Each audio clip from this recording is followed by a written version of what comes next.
En el libro de Primera de Pedro 1:20, que lo habíamos citado. Le damos la bienvenida a la hermana Nuri. Dios le bendiga grandemente y que esta sea la primera, pero no la última vez.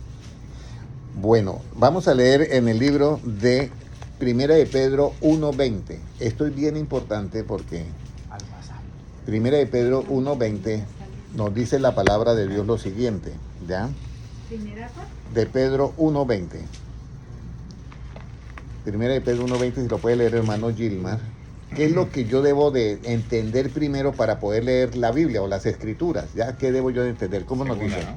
Sí, segunda de Pedro 1:20. Sí. Segunda, creo que es segunda de Pedro. 1:20. Entendiendo primero esto, que ninguna profecía de la Escritura es de interpretación privada. Oye, mire, esto es lo primero que debemos de entender, que ninguna escritura es de interpretación, ¿qué? Privada. Ahora, ¿por qué no es de interpretación privada, hermana Nuri? O hermana Ivonne. Porque si yo doy mi punto de vista, pues puedo dar mis opiniones según mi cultura, si yo soy asiático, si yo soy hispano, si soy japonés, puedo hablar de acuerdo a mi cultura, o si soy árabe, puedo hablar de mi cultura. Entonces, por eso no podemos dar nuestro punto de vista, o sea, interpretar la Biblia privadamente, que es dar nuestro punto de vista. Además, dice la Biblia, dice el apóstol Pablo, dice, ya no vivo yo, mas Cristo vive en mí. Y si yo ya no vivo, entonces ¿dónde quedaron mis puntos de vista? Porque ya no vivo, ya no hay punto de vista. Entonces, mis puntos de vista están en lo relativo. En la casa, yo quiero que esa pared sea blanca, la esposa dice, yo quiero que sea verdecita. ¿Sí me entiendes? Ahí siguen los puntos de vista, en el trabajo y todo eso, ahí seguimos con los puntos de vista. La clave es cuando yo llego a Cristo y voy a leer la Biblia, ya no puedo dar mis puntos de vista, porque precisamente la palabra tengo que recibirla como salió de los labios de Cristo. Por eso Jesucristo dice, ir por todo el mundo y predicar el evangelio ¿a qué? A toda criatura. Nunca dijo, ir y predique la opinión que usted tenga del evangelio.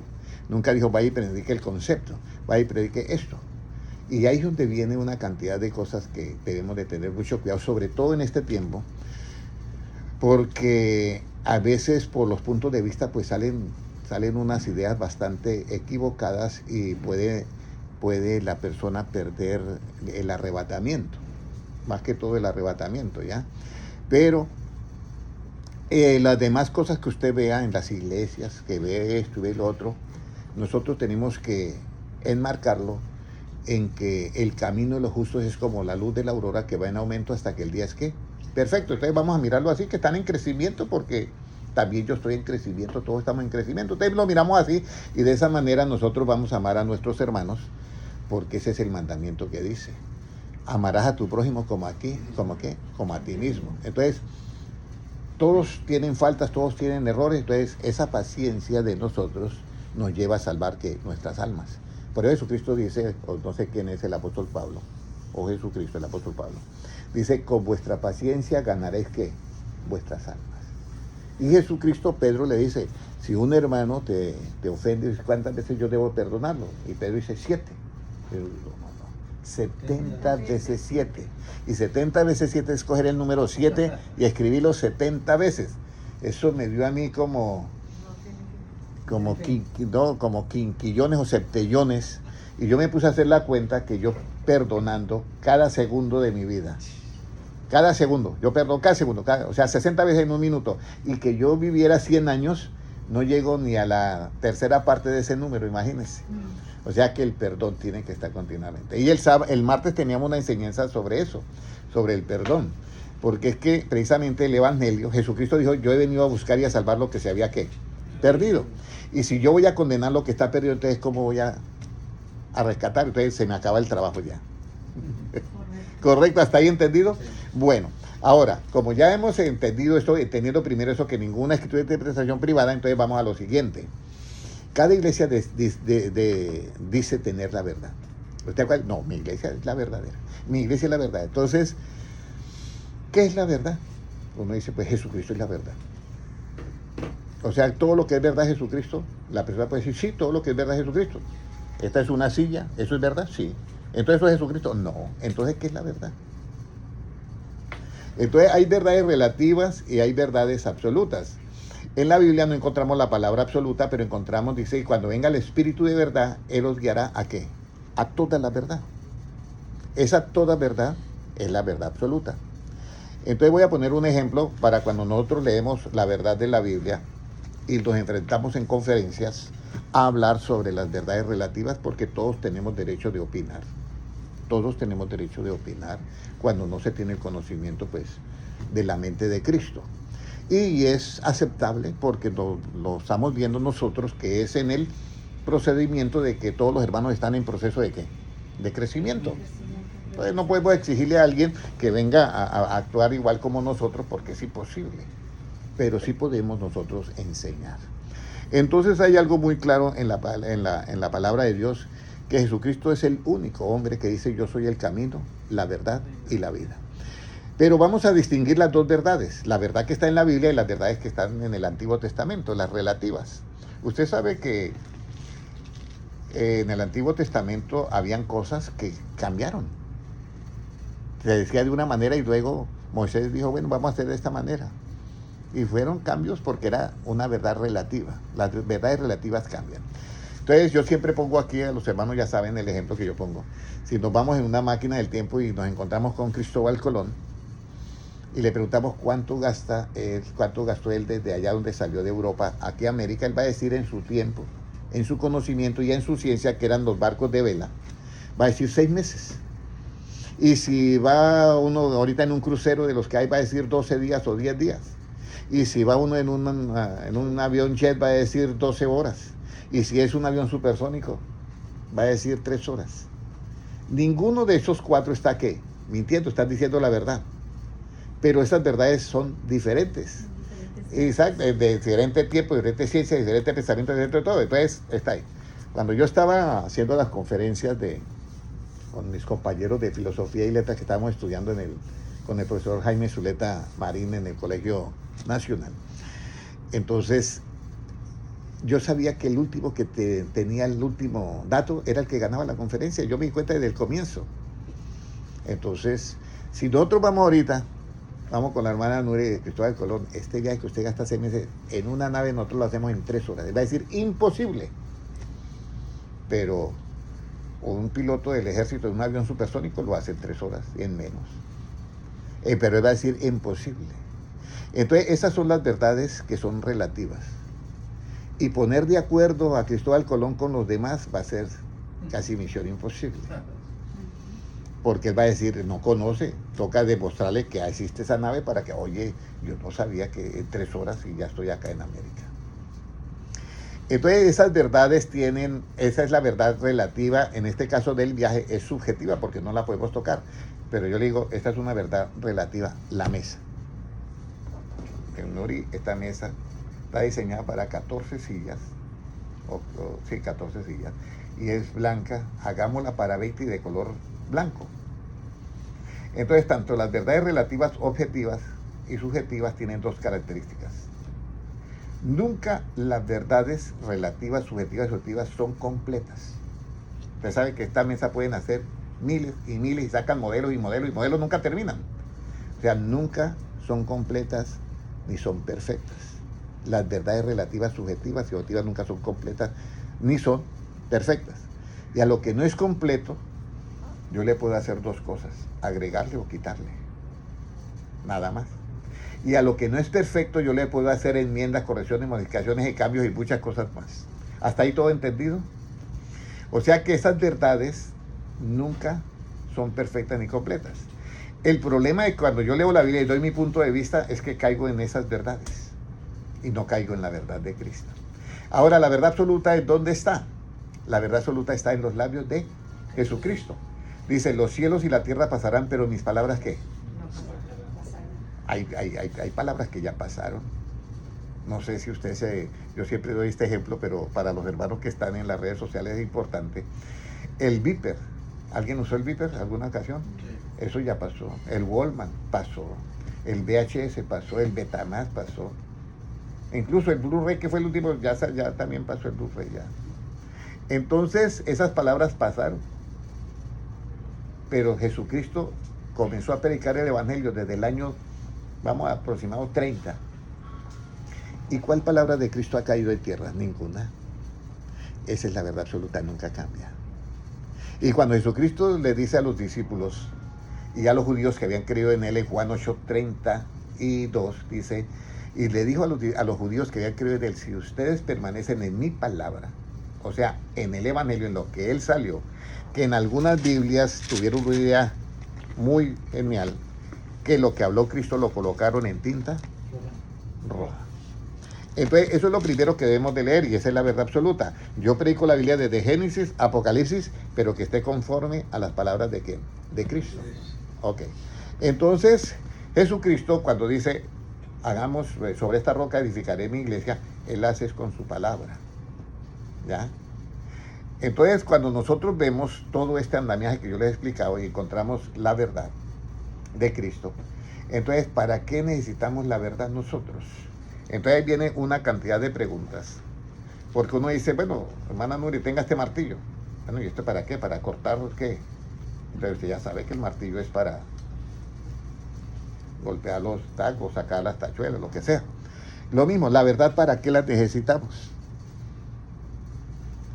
La verdad, tanto relativas como la absoluta, la necesitamos para hacer el juicio. Un juicio. Vamos a mirar, en los juzgados está el juez. Y dice, ese grupo de allá hicieron tal fraude bancario. Y entonces nos llevan, y Nuri, usted sabe, nada, yo no, nunca, nada, y todos inocentes. Y el juez, por no tener la verdad, hace el juicio. Da el veredicto, da la sentencia y da la condena sin tener la verdad que comete. Injusticia, ¿cierto? Ya vamos entendiendo el andamiaje de todo esto. Entonces comete injusticia. Entonces la verdad relativa y subjetiva sirve para esa clase de juicio. Pero Jesucristo, en el Evangelio hay una justicia. En Romanos 1:16, menos mal que estoy hablando con una persona que todos los versículos que yo digo, ella los sabe que están ahí. Dice, porque en el Evangelio la justicia de Dios se revela ¿qué? Por fe y para fe, como está escrito, el justo por la fe ¿qué?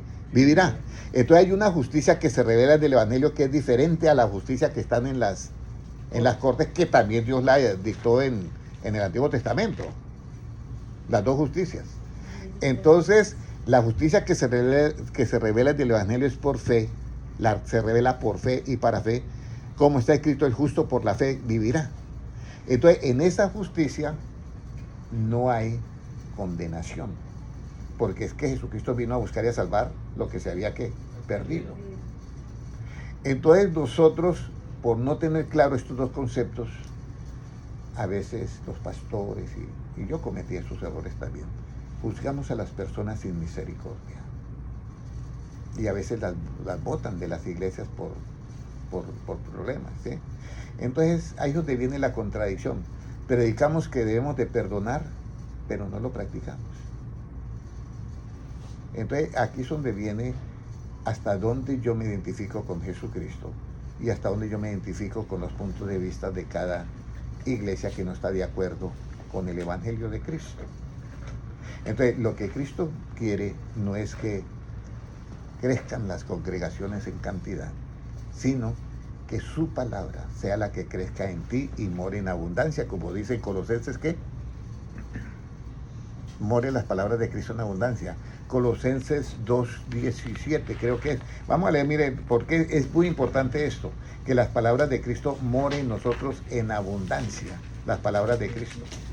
Colosenses. Miremos a ver, yo no tengo acá, pero todavía no he empezado la enseñanza, pero vamos a mirar. Colosenses 3:16. Colosenses 3:16, mira lo que dice. La palabra de Cristo more en abundancia en vosotros, enseñándoos y exhortándoos unos a otros en toda sabiduría, cantando con gracia en vuestros corazones al Señor, con salmos e himnos y cánticos espirituales. Entonces, la palabra, diré lo que dice, las palabras de Cristo, o sea, el Evangelio, more en abundancia ¿en quiénes? En nosotros, ¿ya? Enseñándoos y exhortándoos unos a otros en toda, ¿qué? Sabiduría. Ese versículo tan famoso. ¿Cuál es el principio de la sabiduría? El temor de Jehová, ¿cierto? Sí lo ha escuchado, hermana. Y uno dice, ¿Y qué es el temor de Jehová? Porque todos llegamos ahí, el temor de Jehová. Pero para entender el temor de Jehová hay ¿cuántos pasos?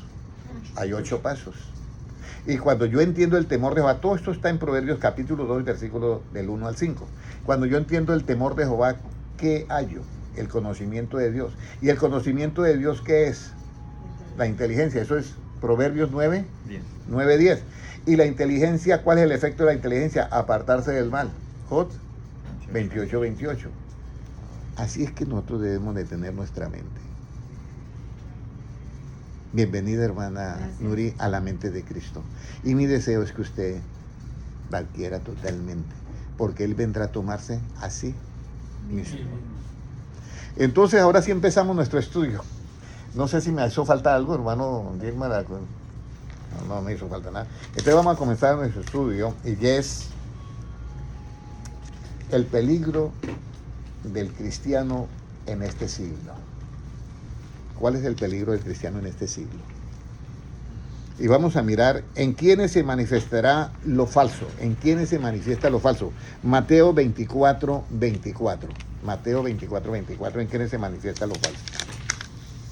Ya. Mateo 24, 24. ¿Qué nos dice? 24, 24. Mateo 24, 24. ¿Qué nos dice? Porque se levantarán falsos cristos y falsos profetas y harán grandes señales y prodigios de tal manera que engañarán, si fuere posible, aún a los escogidos. Mira, esta es una de las frases de Jesucristo, faltando como una semana para ser crucificado. Mirad que nadie os engaña. Comienza en el capítulo 24, en el versículo 3. Mirad que nadie os engaña. Y luego en el versículo 24 dice, porque se levantarán falsos ¿qué?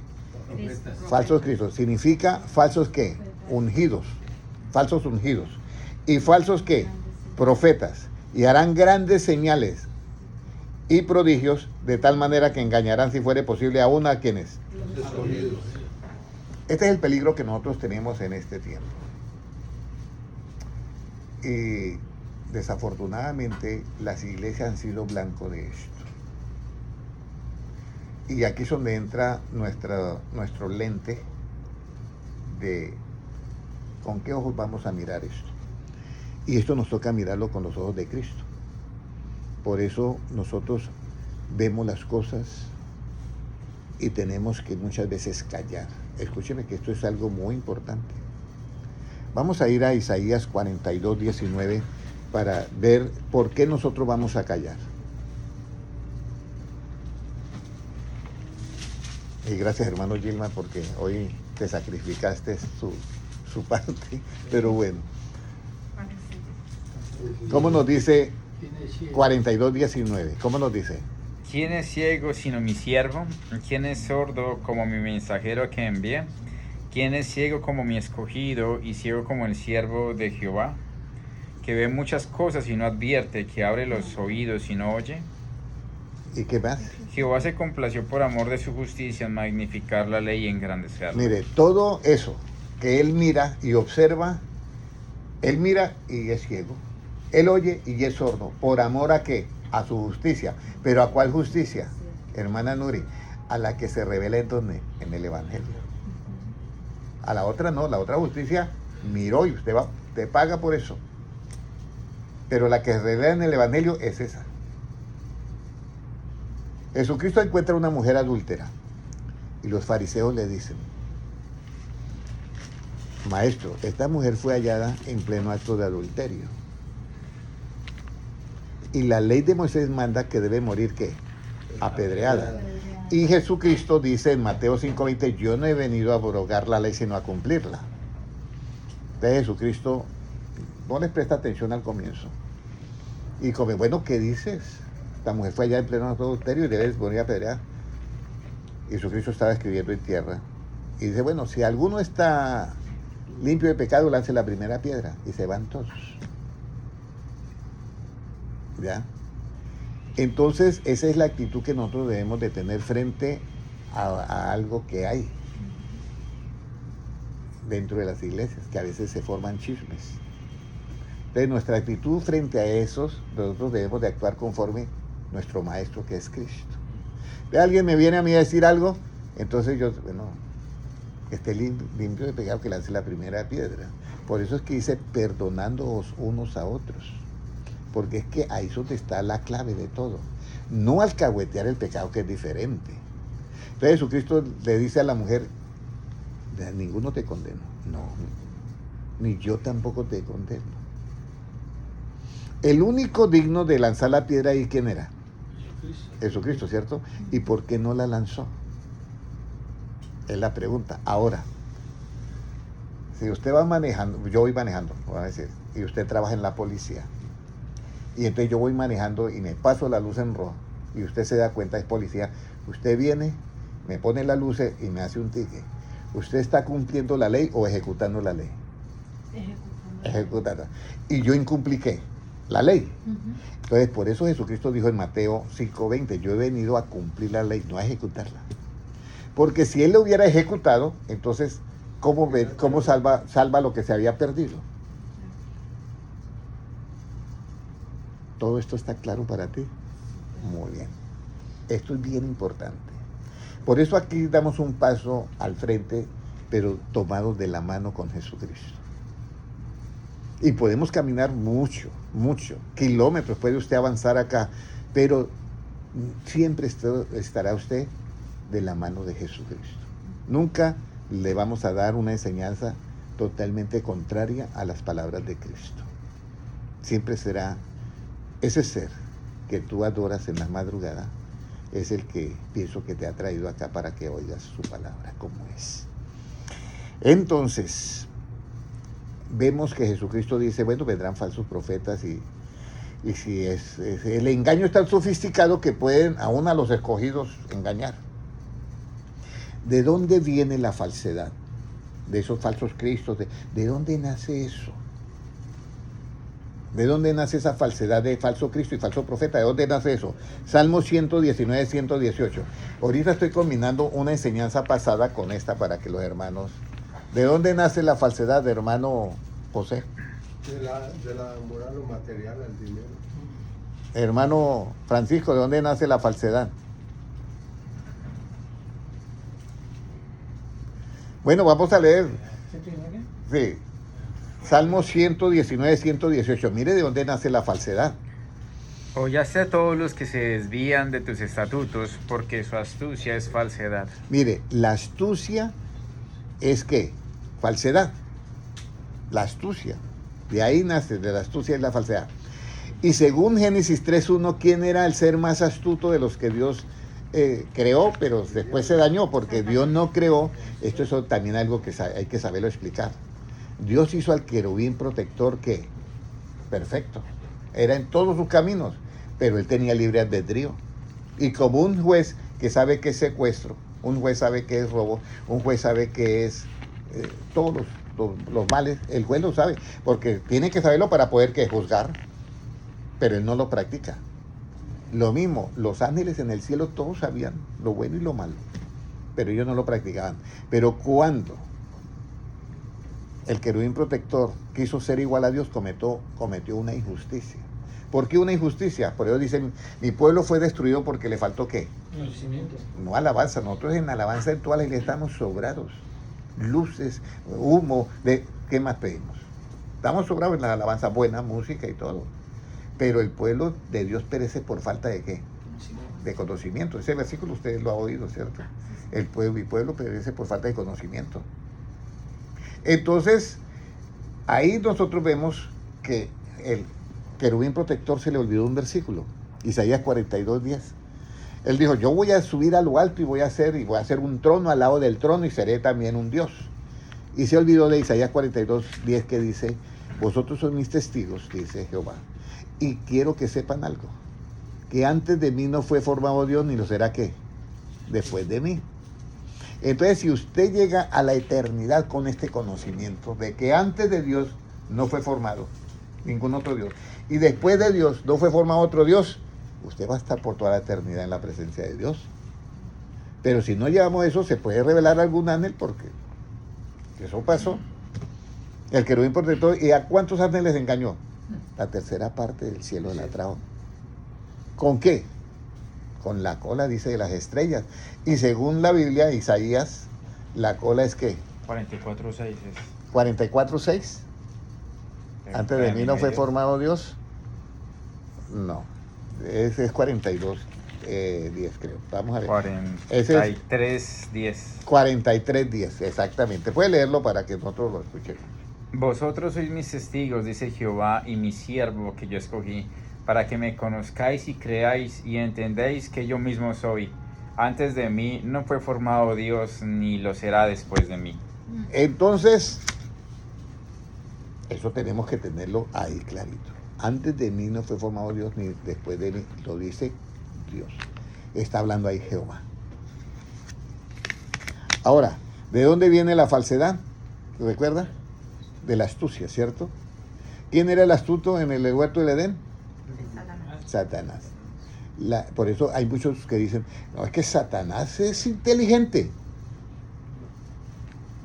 Satanás no tiene ni un milímetro, ni un átomo, ni un astro, que es la medida más pequeña, de inteligencia. ¿Por qué? Porque según la Biblia dice que la inteligencia es apartarse del mal. Y Satanás no se aparta del mal.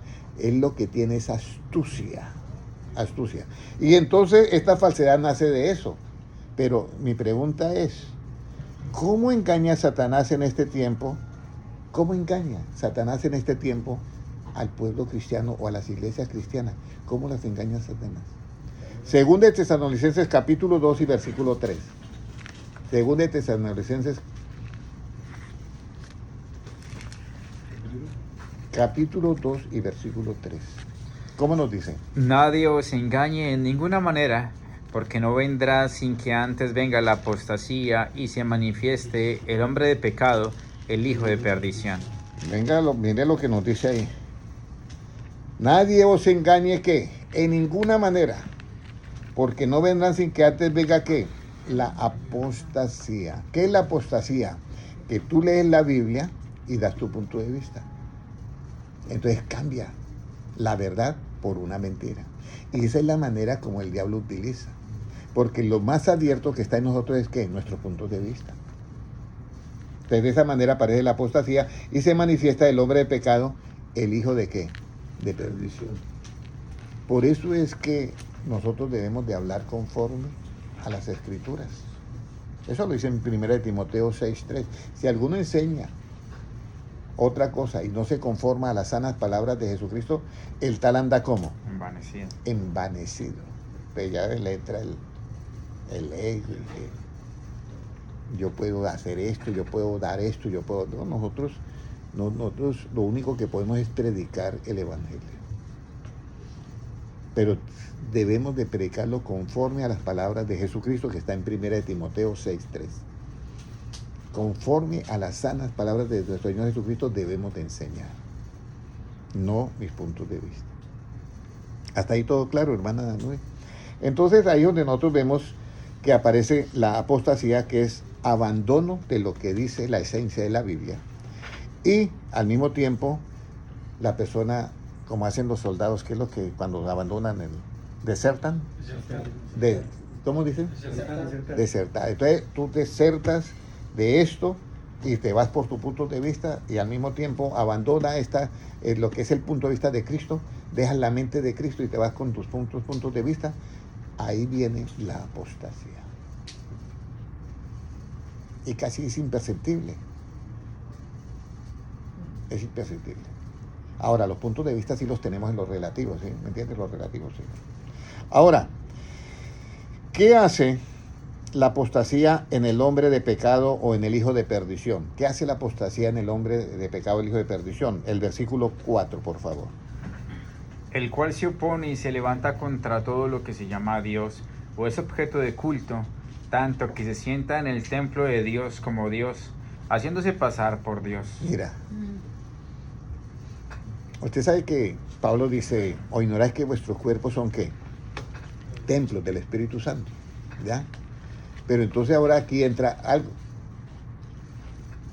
que viene esa idea, ese pensamiento, y entonces dice, el cual se opone y se levanta contra todo lo que se llama Dios. ¿Por qué se opone? Porque no está de acuerdo a la palabra. pero de todas maneras tiene un poder para hacer milagros y sanidades, porque ahí lo dice. Que harán grandes señales y prodigios, que se refiere a sanidad y todo eso, que aún a los escogidos los puede ¿qué? Engañar. Usted llega a una persona y sana un paralítico, pues usted que no se convierte al suelo de uno. Y si a uno a los escogidos puede engañar. Pero dice acá, el cual se opone y se levanta contra todo lo que se llama que Dios, o es objeto de culto. ¿Por qué se opone? Porque comienza a predicar cosas que no son de acuerdo a lo que se llama, a lo que Dios mandó. Entonces se opone. ¿Y luego qué hace él? Se sienta en ¿dónde? En el templo. O sea, queda en tu mente, se sienta ahí. En el templo de Dios, ¿como qué? Como si fuera Dios. Esos pensamientos no son de Dios. Haciéndose pasar ¿por quién? Por Dios. Por Dios. Y aquí es donde vienen los problemas. Por eso el pueblo cristiano tiene que tener mucho conocimiento para no ser ¿qué? Destruido y engañado. Pero ¿cuál conocimiento tienen que saber? El de Cristo. Es el que tiene que saber el de Cristo. Porque si no tiene el de Cristo, va a ser engañado. Mire, un billete de 100 cuando llegan a los bancos y van a enseñar, no enseñan las mentiras, enseñan a conocer al verdadero. Porque billetes falsos hay millones. Entonces a mí no me interesa conocer las mañas de todas las mentiras, no. A mí me interesa conocer lo verdadero y de eso yo detecto ya lo que es falso. Usted y yo necesitamos conocer lo verdadero que es Cristo. Cómo Él habla, cómo Él piensa, cómo Él razona, cómo Él juzga. Porque si Cristo juzga de esa manera, ni yo te condeno. Eso sí, vete y no, ¿qué? No peques más. Así tenemos que hacer. Bástale al discípulo ser como quien. Eso lo dice la Biblia, como su maestro. Por eso si alguien llega y dice, yo tengo una frase que se la dije aquí, creo que fue al hermano Noel martes, ¿cierto? ¿Cuál? Dije yo, cuando usted oye un hermano que dice, y esa hermanita que esto y eso, y yo no sé qué, y habla como despectivamente de la persona, ¿sí? Dígale, usted pregúntele, ¿usted ama a ese hermano? Porque el que ama, ¿qué? Perdona. Pero el que no ama, no perdona. Y el que tiene la justicia que se revela en el Evangelio, mira y es que ciego. Porque él está cumpliendo un objetivo que es el de salvar a ese hermano, de que ese hermano se encaje como debe ser. Y usted está usando en ese momento amor, perdón, y le agrega algo, que misericordia. Y hay una bienaventuranza que dice, bienaventurados los misericordiosos porque ellos alcanzarán ¿qué? Misericordia. Por eso las palabras de Cristo son inconfundibles. Y esta es la justicia que Jesucristo dijo en Mateo 6:32, donde dice, busquen primeramente el reino de Dios y su justicia. ¿Por qué diría eso? Primeramente, busque el reino de Dios y... Oye, pero no se lo olvide, la justicia, porque es que la justicia del Evangelio es diferente a la del Antiguo Testamento. Lo que resulta que nosotros en la iglesia la hemos mezclado. Entonces al hermano lo ponemos en disciplina y lo avergonzamos delante de toda la congregación, lo castigamos. Eso no, esa disciplina no existe en el Evangelio. En el Evangelio la disciplina, que esa es la del Antiguo Testamento, la disciplina del Nuevo Testamento es que la disciplina que usted dice, yo a la hora que yo me despierto, yo me meto con Dios y hago esto, esa es la disciplina del Nuevo Testamento. Por eso la Biblia dice, someteos unos a otros ¿en qué? En el temor de Dios. Pero el temor de Dios, ¿qué es? Para yo entender el temor de Dios hay 8 pasos. Tengo que oír su palabra. Tengo que inclinar mi oído a la sabiduría. Tengo que practicar su palabra. Tengo que inclinar mi oído a la sabiduría. Tengo que inclinar mi corazón a la prudencia. Tengo que clamar a la inteligencia. Tengo que buscar a la prudencia como si fuera plata y tengo que escudriñar a la prudencia como si fuera un tesoro y entenderás el temor de Jehová y ¿qué hallo? Hallarás el conocimiento ¿qué? De Dios. Y mi pueblo fue destruido porque le faltó ¿qué? Ese conocimiento de Dios. Y hay muchos hermanos que están heridos, hermanas que están heridas, que fueron ultrajadas en las iglesias, realmente.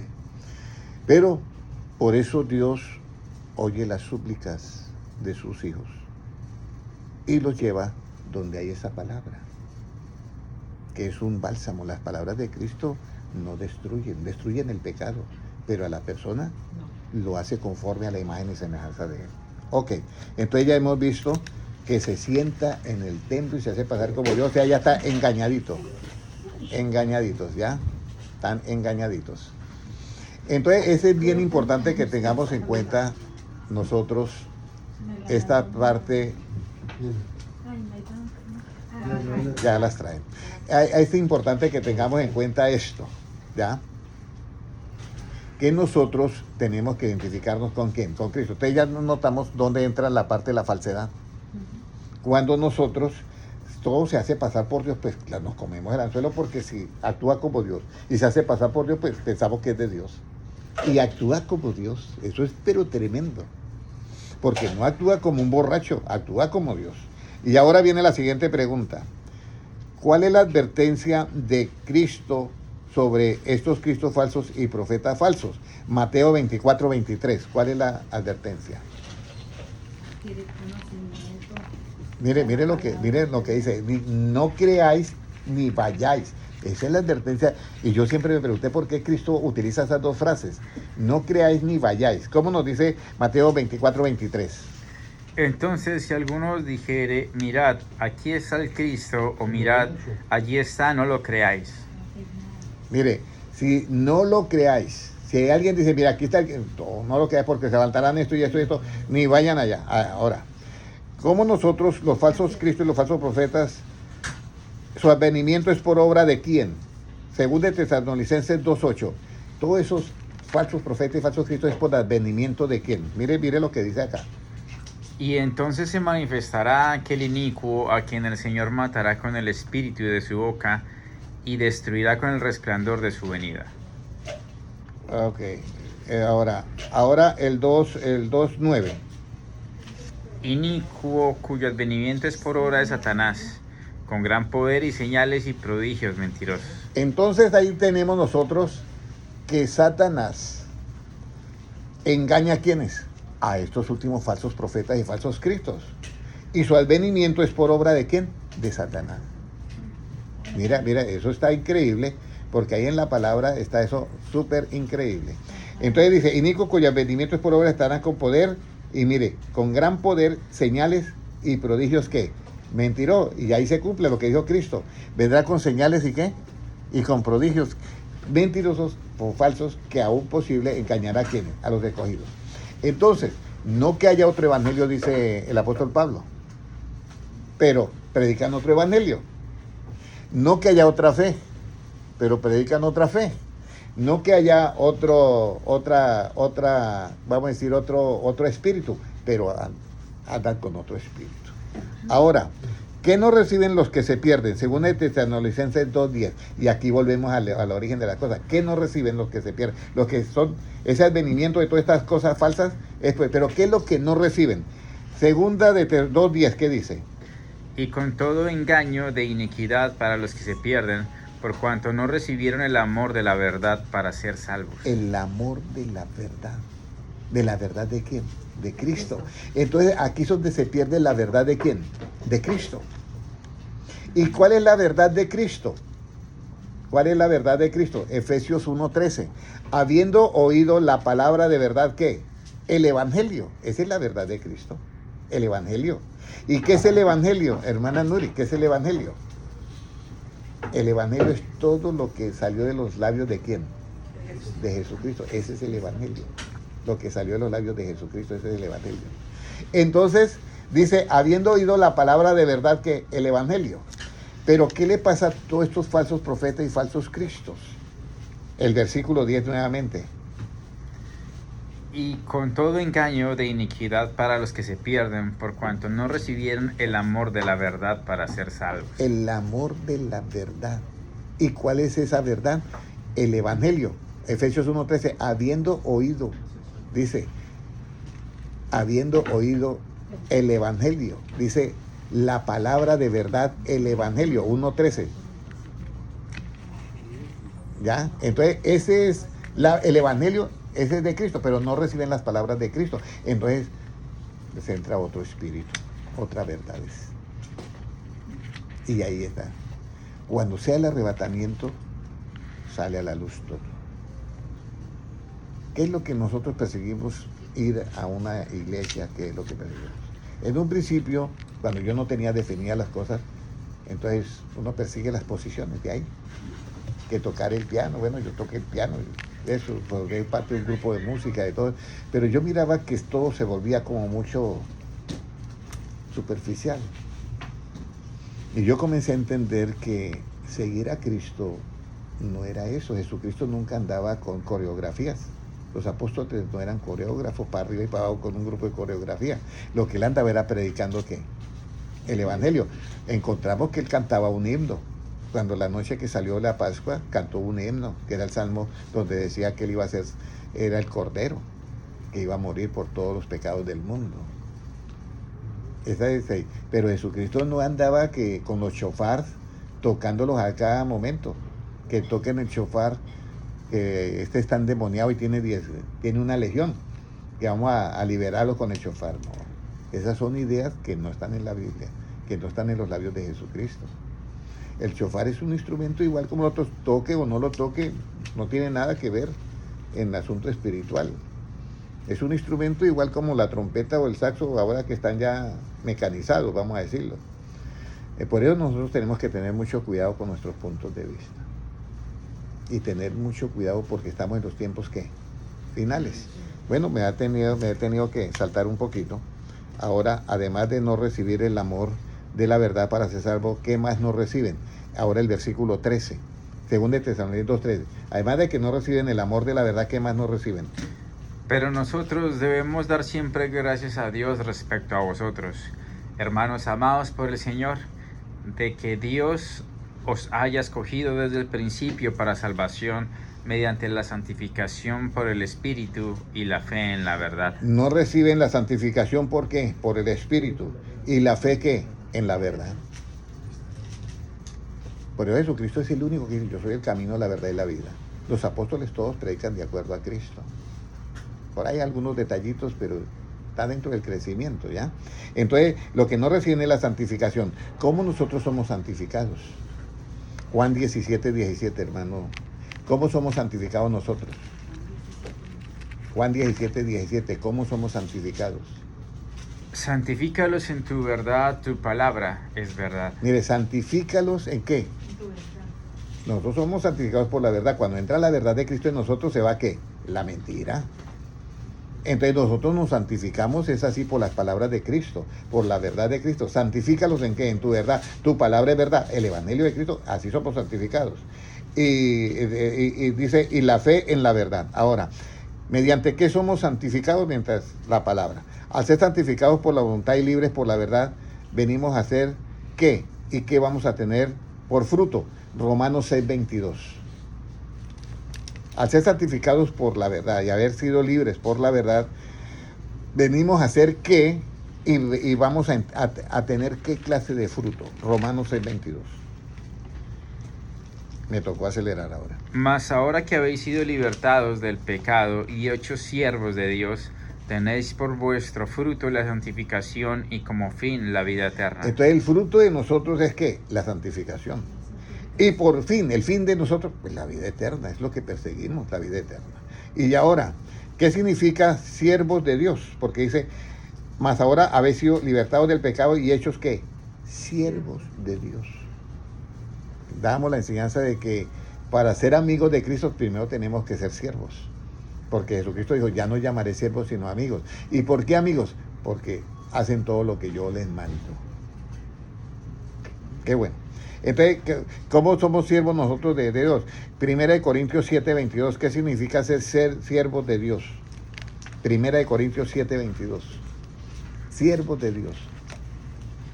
¿Qué significa ser siervos de Dios? ¿Qué dice? Porque el que en el Señor fue llamado siendo esclavo, liberto es del Señor. Asimismo, el que fue llamado siendo libre, esclavo es de Cristo. Mire, entonces el que fue llamado siendo esclavo, pues liberto es por el Señor, y el que Es libre, pues ahora es esclavo del Señor. ¿Sí dice así la Biblia? Sí. Ok, ahora, nosotros somos, ¿por qué Pablo era esclavo de Cristo? Romanos 6:18. Ahora, Romanos 6:18. ¿Por qué Pablo era o siervo o esclavo de Cristo? Y libertados del pecado vinisteis a ser siervos de la justicia. Nosotros somos siervos de la justicia que yo le hablaba a usted, que se revela en qué? En el Evangelio. Esa justicia que es diferente. Esa es contraria a lo que decía el Antiguo Testamento. Oíste que fue dicho ojo por ojo y diente por diente. Y Cristo dice, pero yo traigo una nueva justicia. Amad a vuestros enemigos. Si ve un error en un hermano, mírelo como que está en etapa de crecimiento, porque no podemos juzgarlo, porque yo he venido a buscar y a salvar lo que se había perdido. Y esa es la parte clave de que nosotros en ese momento somos libres, porque usted no se deja llenar de esa rencilla, de ese contra la otra persona. Usted da un paso en el mundo espiritual de los cielos por la justicia. Por eso Jesucristo dice, busquen primeramente el reino de Dios y qué, y esa justicia. Entonces nosotros ahí podemos amar al hermano que nos ha ofendido, podemos amar al pastor que nos echó o que nos dijo una frase que nos hirió, podemos amarlo y oramos por él. Y el que perdona es el que más sale beneficioso. El que perdona es el que sale beneficioso, sana su alma. Entonces aquí tenemos nosotros en que somos siervos de ¿qué? De la justicia que se revela en el Evangelio por fe.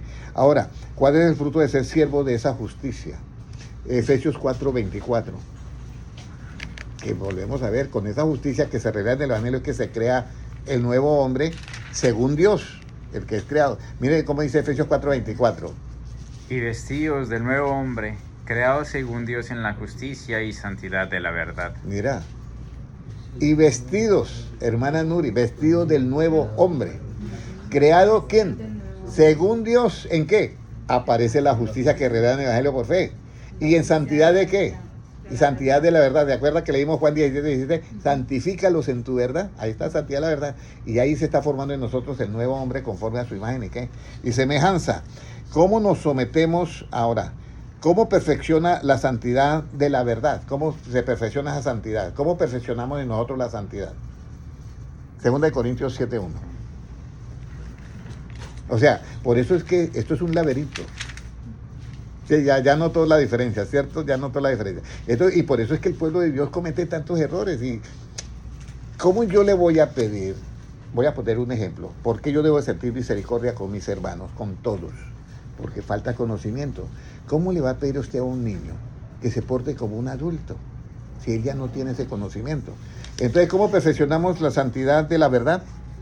Así que, amados, puesto que tenemos tales promesas, limpiémonos de toda contaminación de carne y de espíritu, perfeccionando la santidad en el temor de Dios. Mire, la santidad se perfecciona en el temor de Dios, en esos 8 pasos que yo les dije, que está en Proverbios del 1 al 5. Ahora, ¿cómo nos sometemos los unos a los otros?